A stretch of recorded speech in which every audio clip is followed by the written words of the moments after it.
I went from being bankrupt to the last 6 months of 2020 growing 180%.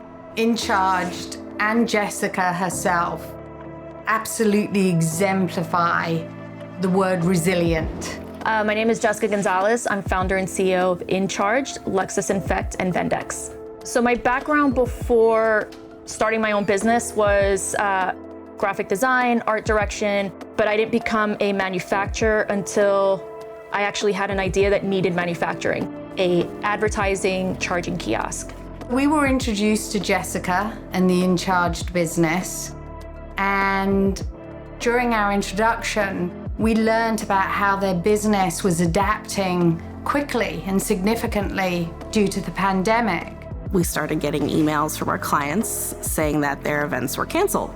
It was only a few short days before everything was canceled, and we're just sitting there, like everybody in my office, like we have no work, we don't know what's going on.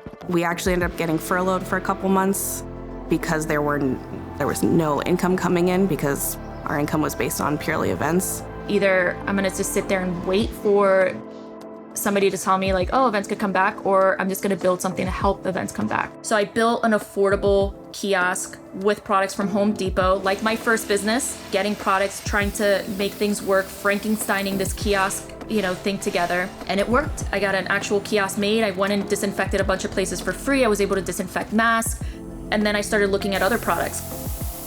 So with e-commerce and digital marketing and the support that we are providing to them, it enables them to penetrate and enter that market based on the skills and experience that we were able to bring to the table.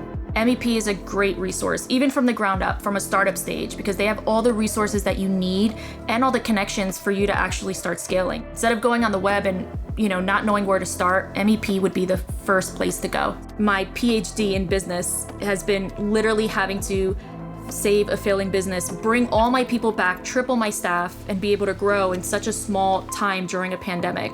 The manufacturing sector is a world of opportunity. All it really needs is a work ethic, a desire to be interested in a world where we make really cool stuff. Manufacturing physical product is going to have a renaissance soon, and people are going to go back to move from the digital world back to the real world. You don't have to be an engineer. You don't have to even go to college. You just need to have passion and a really great idea and a really good team behind you, and you could build anything.